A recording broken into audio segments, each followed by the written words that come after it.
300. My name is Hilda Gerardo, and I'm Raina.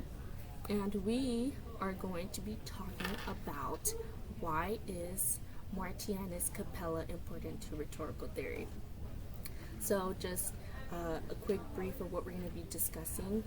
So number one is we're going to be discussing who Martianus Capella is. Second is why is Capella important to rhetorical theory. And the third one is the significance of Capella's trivium and quadrivium. So, who is Martianus Capella? So, during the Middle Ages, rhetoric was an important figure for modern scholars in order for them to have a better understanding of what they were taught. So, basically, Martianus Capella was a teacher and rhetorician in the early 5th century. So Martianus Capella wrote De Nuptiis Philologiae ad Mercurii, and basically this book became a foundation of the medieval curriculum of the trivium and quadrivium. So trivium consisting 3 elements, which is why they use tri in the beginning, and quadrivium consisting of 4 elements, quad. And Raina will be discussing a little bit more about what that is. Okay, so now I will be talking about the significance of Martianus Capella trivium. And pretty much it is, in order to get an understanding of the tougher subjects, one must first get an understanding of the foundational subjects. To begin with, we have to start with grammar. So grammar is pretty much just getting the basic information, defining objects, and the information perceived with our 5 senses. So pretty much, this is a pen. This will always be a pen. This is the symbol of a pen. It's not a phone. Can't use it to call anyone. It's just a pen.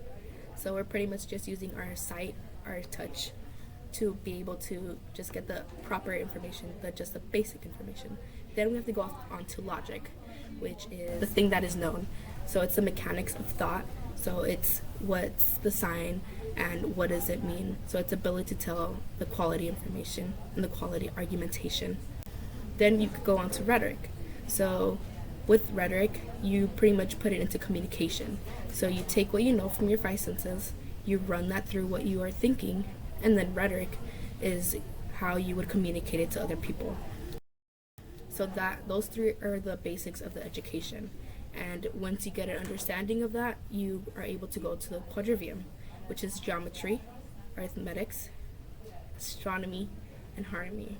Back to our mnemonic devices. We need to take GE requirements in order to get a basic understanding, right? So that's what trivium is. And quadrivium, once you start taking your major courses, that's when you kind of meet the quadrivium element. So another mnemonic device that can probably help you memorize the difference between trivium and quadrivium is the movie Karate Kid.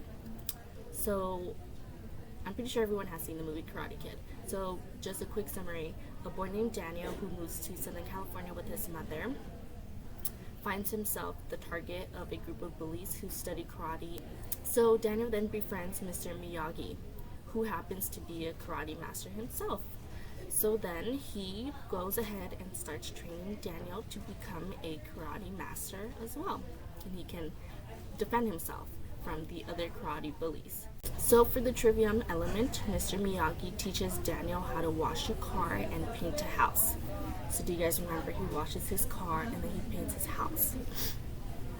So in order to understand the basics of karate, he needs to, or the focus of karate, he needs to understand the basics first. So on to quadrivium.